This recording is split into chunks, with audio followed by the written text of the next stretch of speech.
Le projet de loi sur la fin de vie attendu d'ici la fin de l'été va ouvrir un nouveau droit pour les Français, a déclaré ce mercredi la ministre déléguée Agnès Firmin-Le en conclusion des Assises nationales sur la fin de vie.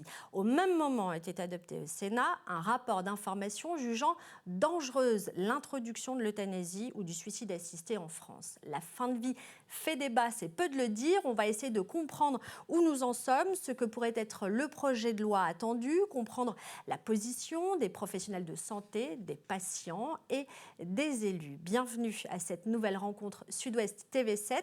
Je parle à l'instant des Assises nationales de la fin de vie. Plusieurs de nos invités sur ce plateau rentrent de cet événement organisé par la DMD, l'Association pour le droit à mourir dans la dignité, dont vous êtes le secrétaire général, Johan Brossard. Bonjour. Olivier Falorni, vous êtes député de la Charente-Maritime. Vous avez co-conclu ces assises. Vous travaillez depuis plusieurs années sur la question de la fin de vie et vous avez assisté aussi notamment à la remise à l'Élysée du rapport de la Convention citoyenne dont nous allons bien sûr parler. Patrice Cazaux-Rocher, vous êtes président de CDC Mutuelles. Les mutuelles jouent un rôle souvent historiquement dans les sujets de société. Bonjour. Et puis cette question de fin de vie est aussi suivie de près par les médecins. Docteur Françoise Rouquier, bonjour. Vous avez exercé 35 ans à Bordeaux. Vous êtes aujourd'hui médecin conseiller à l'ADMD. On reviendra notamment avec vous sur la position de l'Ordre des médecins qui s'est prononcé contre l'euthanasie et pour une clause de conscience. Alors je le disais, ça a pas mal bougé ces dernières heures. Olivier Falorni, ce rapport d'information du Sénat, alors, pour essayer de bien comprendre en fait la valeur qu'a ce rapport, il a été coécrit par une élue que vous connaissez bien, puisque c'est une sénatrice de Charente-Maritime, Corinne Imbert. Est-ce qu'il arrive finalement à temps pour alerter le gouvernement qui est en train de préparer le projet de loi ? Vous savez, quand j'ai lu ce rapport, je me suis dit décidément le Sénat est encore une fois en retard sur la société française. Le Sénat était contre l'avortement, le Sénat était contre l'abolition de la peine de mort, le Sénat était contre le mariage pour tous, le Sénat était contre la PMA pour toutes. Et aujourd'hui, si on faisait voter les sénateurs sur ces grandes réformes de société, je n'ose imaginer qu'ils iraient cette fois-ci contre. Donc, une fois de plus, le Sénat est dans une logique très conservatrice. Bon, voilà, je le regrette parce qu'à un moment, il faut savoir écouter les Français. Il faut savoir écouter aussi non seulement les Français, mais aussi, par exemple, le Comité national d'éthique qui s'est prononcé très clairement pour l'ouverture d'une aide active à mourir, en tout cas en considérant qu'elle pouvait être éthique. Et puis la Convention citoyenne que vous avez évoquée, voulue par le président de la République, qui a confirmé toutes les enquêtes d'opinion que nous voyons depuis des années et qui s'est encore confirmé par le sondage qui a été présenté hier. Alors justement, on va donner le chiffre qui est clair. Donc sondage IFOP commandé par la DMD, 90% des Français favorables au recours à l'euthanasie, 85% au suicide assisté. Vous étiez étonné ou pas du tout finalement, Johan Brossard, de ce résultat ? Absolument pas. Ça vient confirmer, comme le disait le député Falorni, des années d'enquête, d'opinion qui se recoupent, quel que soit d'ailleurs le commanditaire de ces enquêtes. Je me souviens d'il y a quelques années, un sondage de la Croix qui annonçait une forte majorité de leurs lecteurs, catholiques pratiquants, favorables à une évolution de la loi et donc à la légalisation de l'euthanasie, du suicide assisté. Donc tout le monde est prêt, sauf le Sénat ? Pas. Tout le monde est prêt, sauf le Sénat, mais je pense que le Sénat, on va travailler pour qu'il le soit également. En tout cas, je pense qu'aujourd'hui, tout le monde a conscience qu'il faut avancer sur le sujet, avancer rapidement. On n'a que trop tardé. Ça fait des décennies que la DMD, plus de 40 ans que la DMD se bat au quotidien, va à la rencontre des Français, des parlementaires, des décideurs politiques pour faire avancer le sujet. Et donc, en fait, on n'a fait que trop attendre, finalement. Donc, la société est prête. D'ailleurs, c'est le slogan de la DMD. Nous sommes prêts. Les Français sont prêts. Donc, maintenant, aux législateurs de Alors justement, si on s'appuie une seconde sur le nom de votre association, est-ce que vous dites à travers ce nom que aujourd'hui, on ne meurt pas dans la dignité en France ? Absolument. En fait, on pourrait considérer que, quand on voit le nom de notre association, que certains pensent effectivement qu'on est des militants de l'euthanasie. Mais nous ne sommes pas des militants de l'euthanasie. À la DMD, nous sommes bien des militants du libre choix. Et donc, mourir dans la dignité, c'est avant tout respecter le libre choix de chacun en fonction de sa propre conception de la dignité. Et quand vous avez une loi, la loi Claes-Leonetti, je suppose que le député Falorni en parlera tout à l'heure sûrement. Quand vous avez une loi qui, dans son article 8, dit bien que, quand on parle des directives anticipées, que le médecin peut ne pas respecter les directives anticipées du patient, ça prouve bien qu'effectivement, on ne respecte pas encore jusqu'au bout la parole du patient, du malade, et donc qu'il y a encore un gros travail à faire pour respecter la propre conception de la dignité. Pour le coup, là, on est loin de la clause de conscience quand on ne l'applique pas. Absolument. Ok, très bien.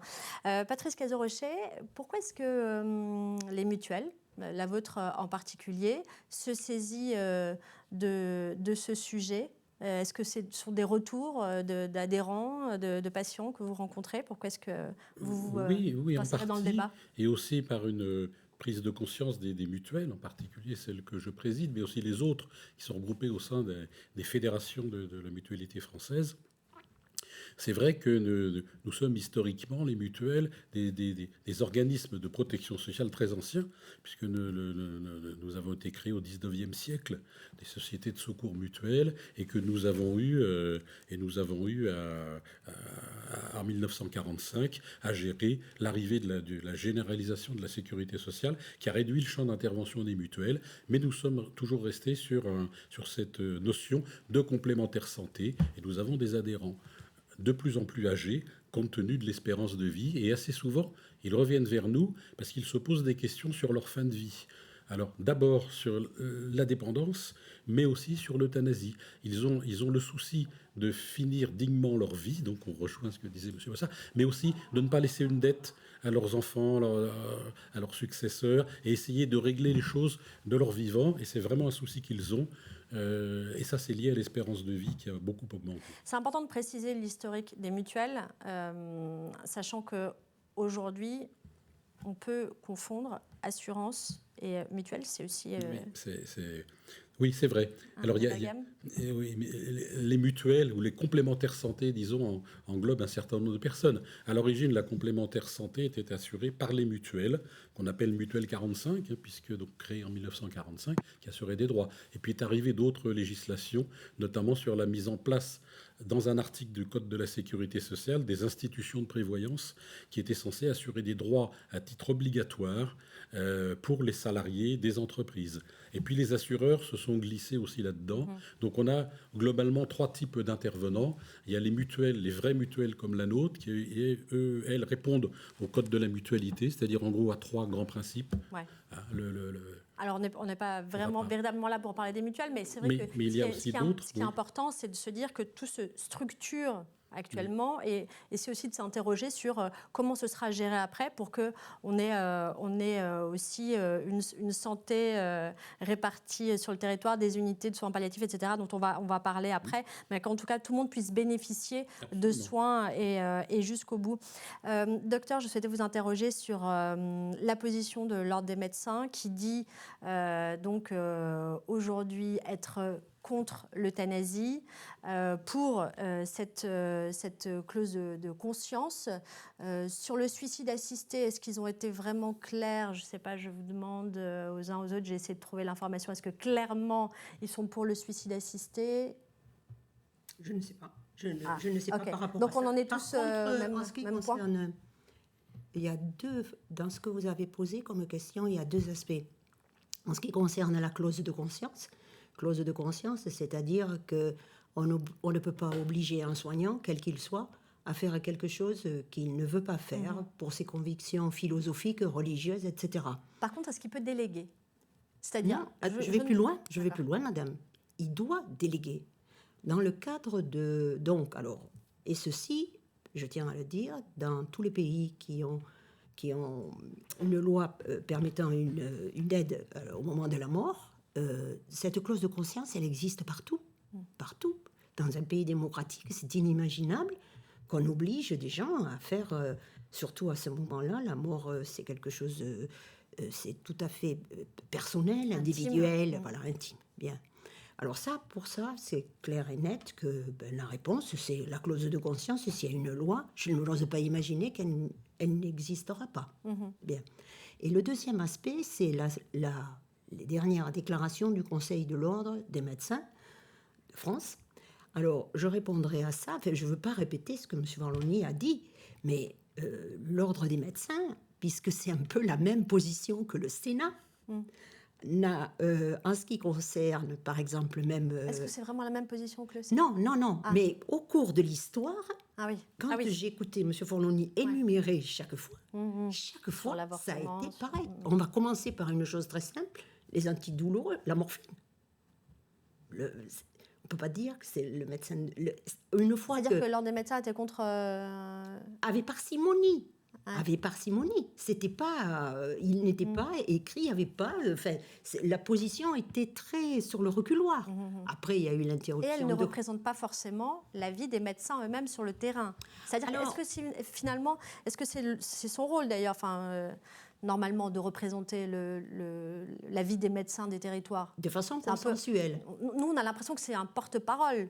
Oui. L'ordre des médecins. Mais finalement, pas forcément. Pas forcément. Alors, après, moi, voilà ce que je dirais. En ce qui concerne cette problématique sur la fin de vie, eh bien, je pense qu'il faut interroger, il faut voir, quand on demande l'avis à des médecins, ça serait bien de demander l'avis à des gens qui sont soignants, puisque actuellement, de nos jours, on le perd un peu de vue, mais on va dire presque la moitié des médecins ne sont pas soignants. C'est-à-dire confrontés au lit du malade. Et ensuite, je pense qu'il faudrait demander l'avis, mais ça a déjà été fait. Il y a des syndicats qui en ont parlé, ça a été abordé, ceux qui sont sur le terrain. Et donc, au premier, qui c'est qui est sur le terrain au premier chef pour parler de la mort? Les médecins généralistes. Voilà. Alors voilà. Sur le suicide assisté... Je vous ai entendu dire qu'il s'agirait d'un choix cruel si finalement on allait vers le suicide assisté plutôt que vers l'euthanasie. Oui, je crois qu'il y a plusieurs ambiguïtés à lever. D'abord, aujourd'hui, nous parlons de la fin de vie. Parler de la fin de vie, ça n'est pas parler de la vieillesse, c'est parler de la maladie incurable. Cette maladie incurable qui va tuer la personne, hélas, à court ou moyen terme. Donc, on ne parle pas de la vieillesse, on parle de la maladie incurable. Je pense qu'il est important de le rappeler. En effet. Deuxième point, on dit les sénateurs sont contre. Je rappelle quand même qu'il y avait 3 co-rapporteurs dans l'avis, et la 3e co-rapportrice s'est affirmée pour. Et je rappelle qu'une proposition de loi a été rejetée au Sénat de 19 voix uniquement. 19 voix, ce qui est assez peu. Et quand on dit les soignants sont contre... il y a la FEAP, qui est une grande fédération de soignants, qui a interrogé ses propres soignants. 67% des soignants se sont déclarés favorables à l'aide active à mourir, dont, entendez-moi bien, 57% des soignants exerçant en soins palliatifs. On ne peut pas accuser la FEAP de prosélytisme. On dit les cultes sont contre. Certes, les grands hiérarques religieux que j'ai pu auditionner, ils sont contre. Ils nous disent le suicide est un péché, comment voulez-vous qu'on valide le suicide assisté? Dont acte, c'est leur dogme. Mais en revanche, quand on consulte les croyants pratiquants, eh bien 73% des croyants pratiquants catholiques se déclarent pour l'euthanasie. Donc je crois qu'il faut... C'est très important parce qu'en effet, on a difficilement l'idée que les catholiques pratiquants seraient prêts à avoir recours à l'aide active à mourir. Et c'est récurrent dans toutes les enquêtes d'opinion, et c'est récurrent non seulement dans le temps, mais ça s'est vérifié aussi à l'occasion de la Convention citoyenne, où un certain nombre de citoyens tirés au sort se sont affirmés comme croyants et se sont engagés en faveur de l'aide active à mourir, en tout cas ont défendu cette idée-là. Voilà. Pour répondre à votre question sur le suicide assisté et l'euthanasie, peut-être rappeler la différence. Le suicide assisté, vous êtes en situation de maladie incurable, vous répondez à un certain nombre de critères, je ne vais pas développer, donc vous pouvez bénéficier d'une aide active à mourir. Le suicide assisté, c'est quand le malade, finalement, ingère lui-même le produit. Il fait Mais l'acte en lui-même. présence d'un personnel de santé. Ça peut être en présence d'un personnel de santé. Ça peut ou ça doit? Alors ça peut, mais pour moi, ça doit. Ouais. Voilà. C'est la différence entre une mort solitaire et une mort solidaire. Et puis, vous avez ce qu'on appelle l'euthanasie. Alors, je n'aime pas beaucoup suicide assisté et euthanasie. Ce sont des mots qui font peur, à tort. Mais suicide, vous savez, moi, je suis le premier. Hein, vous savez, je me bats en tant que député, notamment contre le suicide des jeunes. Donc, c'est vrai que ce mot-là, il effraie, parce que nous menons un combat contre le suicide des jeunes, même si le suicide, fort heureusement dans ce pays, n'est plus ni un péché en République laïque, ni un délit. Mais l'euthanasie, c'est l'intervention d'un tiers, c'est-à-dire un médecin en l'occurrence, parce qu'à mes yeux, ça ne peut être qu'un médecin, qui accomplit le geste lui-même.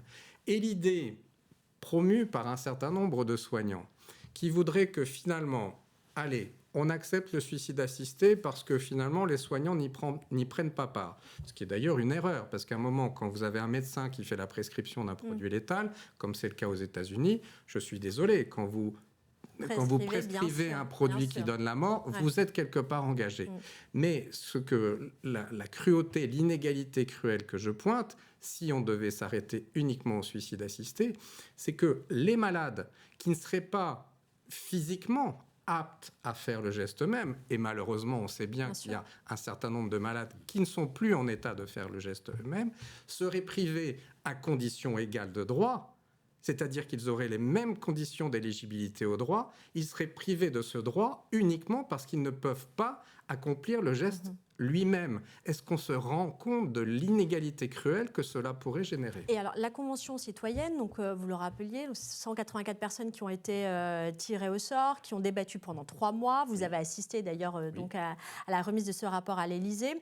En fait, à l'arrivée, ce qu'ils proposent dans ce rapport, c'est ils sont d'accord pour aller sur l'aide active à mourir, mais finalement, est-ce qu'ils se sont prononcés sur l'euthanasie ou le suicide assisté? Tout à fait, et longuement. Ils ont réfléchi longuement, et c'est vraiment, moi je salue le travail qui a été fait. Je le dis d'autant plus facilement que j'étais assez sceptique sur cette convention citoyenne. Pourquoi? Parce que vous disiez que c'était peut-être pas justement au grand public, à l'opinion publique. Comment vont-ils organiser ces débats? Est-ce que ça sera représentatif? Voilà, ils ont consacré du temps, 27 jours, 9 week-ends, avec des gens qui sont restés du début à la fin.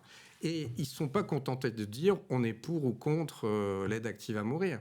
Ils ont fait beaucoup plus que ça. Et ils ont passé beaucoup de temps à essayer de savoir quelle aide active à mourir. Et la conclusion très claire, très claire, c'est qu'ils ont écarté le suicide assisté seul pour les raisons que je vous ai indiquées à l'instant.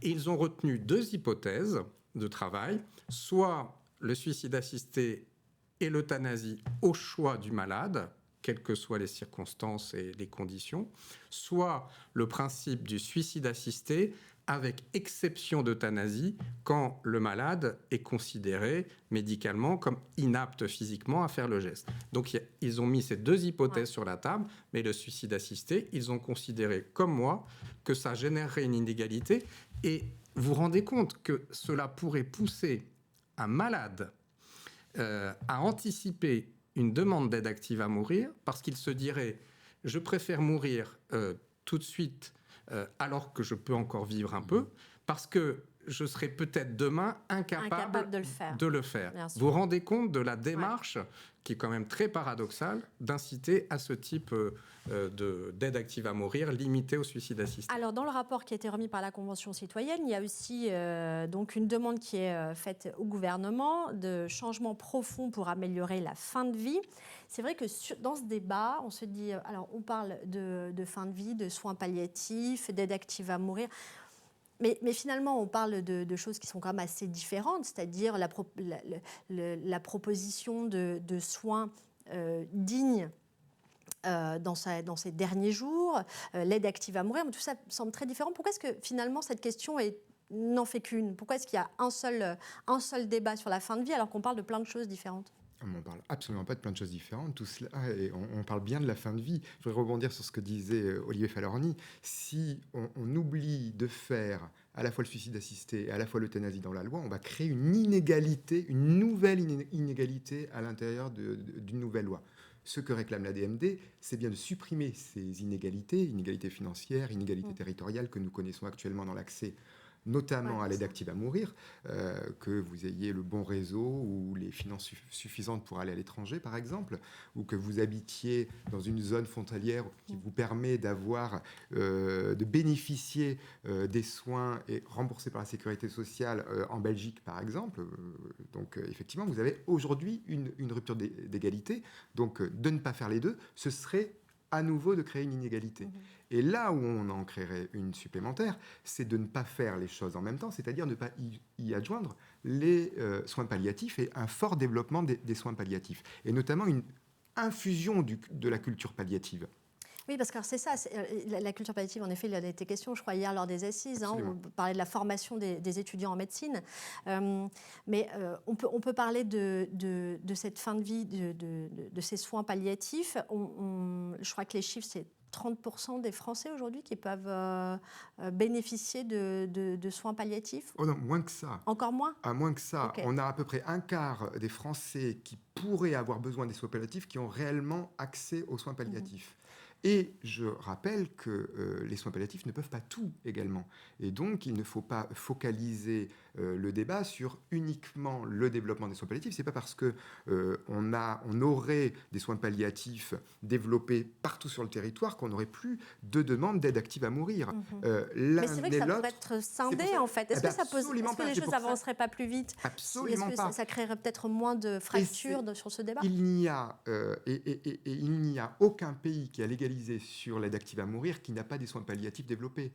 C'est l'inverse, c'est-à-dire que c'est lorsqu'on fait une législation, on dépénalise ou on légifère sur une aide active à mourir qu'on développe fortement les soins palliatifs parce que c'est imbriqué. On a besoin des deux. Alors, hier a été annoncé lors des assises un nouveau plan décennal pour ces unités en soins palliatifs, alors qu'on est déjà dans un plan. En fait, on est dans un plan normalement justement qui vise à améliorer cet accueil. On est actuellement dans le 5e plan aujourd'hui de développement des soins palliatifs. Ouais. On a passé une période où on n'avait aucun plan de développement. Visiblement, les plans se succèdent et ne sont pas suffisants. D'abord parce que on ne traite pas non plus les problématiques comme vous l'avez souligné, de base, c'est-à-dire la formation. On parle souvent de moyens. Effectivement, on a des hôpitaux qui ne sont pas toujours dans de très bonnes situations, où on manque de moyens financiers, mais aussi de moyens humains. Et donc forcément, les soins palliatifs, comme tous les autres services de nos hôpitaux en France, pâtissent de ce manque de moyens. Donc on a besoin évidemment de moyens. Le plan décennal n'a pas été annoncé hier lors des assises nationales sur la fin de vie de la DMD. Il a été annoncé par le président de la République lors de la remise du rapport du livrable, comme il l'appelle, des conventionnels, de la Convention citoyenne, en avril, début avril. D'accord, ok. Donc, c'est le président de la République qui a annoncé ce grand plan décennal. D'accord, sachant qu'on a un plan qui est déjà... Absolument, on a un plan en cours de 5 ans et 20... un plan décennal qui pourrait prendre le relais. Un plan décennal, ça veut dire aussi s'inscrire sur du temps long. Ça peut être une bonne idée. Et c'est surtout l'avantage que ça a de l'inclure à l'intérieur d'un dispositif législatif autour d'une fin de vie, pour répondre à votre question de tout à l'heure. Et donc, d'y intégrer l'aide active à mourir, et les deux pans, je le répète, c'est de permettre aussi aux soins palliatifs de s'assurer d'être dans un dispositif législatif et de ne pas dépendre simplement de plans de bon vouloir de financement d'un ministère qui, d'un ministère à un autre, pourrait ne pas avoir les mêmes objectifs. Donc, dans le cadre d'un dispositif législatif, ça permettrait vraiment de s'assurer d'un véritable développement sur du temps long. Docteur Rouquier, sachant on va quand même rappeler le dispositif dans lequel nous sommes aujourd'hui, donc la loi Claes-Leonetti de 2016, qui prévoit donc déjà pour des gens qui sont vraiment en fin de vie, en phase terminale, une sédation longue et profonde, une déshydratation, un arrêt de l'alimentation, etc. Enfin, etc. Non, ça s'arrête là. Mais est-ce que cette loi, certains disent, elle n'est déjà pas appliquée aujourd'hui ? je peux revenir là sur ce qui vient d'être Et dit. je vous en prie. Bon, parce que quand vous avez dit soins palliatifs, suicide assisté, euthanasie, à mon avis, en tant que médecin pratique, moi, ce que j'ai pu vivre, ça ne se passe pas comme ça. Alors, comment ça se passe? C'est un continuum dans la vie qui nous conduit à la mort. Et donc, je pense, moi, si je suis là aujourd'hui, si je suis adhérente à la DMD, c'est pour que les gens aient le choix. Et que les gens, face à ce grand, que j'ose pas dire problème, mais bon, cette chose qui nous conduit tous, qui nous amène à la mort, ils aient la possibilité, en fonction de leur ressenti, en fonction d'eux, en fonction de leur famille, de leur entourage, de choisir. C'est ce qu'ils vous Et disent ce n'est aujourd'hui. pas là, ce parce que qu'ils vous- auraient fait des directives anticipées dans lesquelles ils auraient dit « je veux l'euthanasie », Ouais. ils peuvent changer d'idée. Ouais. Ce n'est pas parce qu'ils disent je vais aller Ça, aux c'est soins important de le- palliatifs, c'est aux important soins de- palliatifs, Ouais, ouais. on pourra dire non, c'est pas possible, vous n'arrivez pas à me calmer, je souffre trop, j'offre une image à ma famille que je ne veux pas offrir. Voyez, ma dignité, je suis en train de la perdre. Et ce que je souhaite, moi, c'est une loi qui permette à tout le monde, sur un système d'égalité, d'avoir accès à toutes presque, bon, je ne sais pas prononcer le mot, mais une palette, de choisir. Parce que à ce moment-là, on peut changer d'avis dans la Il faut vie. remettre Et je crois qu'on a le droit de changer d'avis. Comme quand on a une grossesse qui n'est pas désirée, Ouais. on peut choisir, on peut changer. Ouais. Hein? Eh bien là, c'est pareil. Il faut qu'on ait cette palette et qu'on ne dise pas ce sera l'euthanasie. En France, ce sera l'euthanasie. En France, ce sera le suicide assisté. Surtout qu'on peut tirer des conclusions de ce qui s'est fait ailleurs. Et pourquoi on n'aurait pas quelque chose, justement, de démocratiquement choisi, parce que c'est la France où on est cette palette. Alors, justement- Contrairement à d'autres pays où on est dans un rail et puis voilà.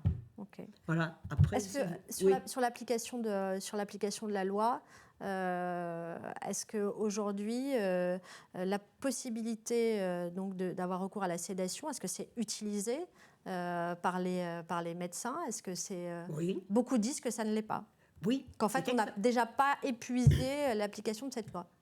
C'est utilisé, mais à mon avis, c'est utilisé pas assez. Et deuxièmement, surtout, c'est que dans ce choix, c'est le médecin qui choisit. Parce que le médecin, dans le texte de loi, il peut juger que c'est inadéquat. Alors c'est quand même... Ensuite, quand on parle d'une sédation profonde et continue, dedans, il y a le mot profonde, et ça peut être défini par la loi. Donc, qu'est-ce que c'est qu'une sédation profonde? Ok. Donc c'est. Est-ce qu'une sédation profonde, c'est quelqu'un qui somnole dans son lit? Ou est-ce qu'une sédation profonde, c'est quelqu'un qui ne peut plus répondre à une stimulation verbale? Patrice Cazot-Rocher, on va se projeter. Imaginez que la loi sur l'aide active à mourir passe. Comment est-ce qu'on peut imaginer ce qu'il en serait? C'est-à-dire qui va prendre en charge? Comment est-ce qu'on s'organise? C'est effectivement un problème, hein, et je voudrais revenir un petit peu. La loi qui n'existe pas vraiment aujourd'hui et qui est en gestation cause une profonde inégalité.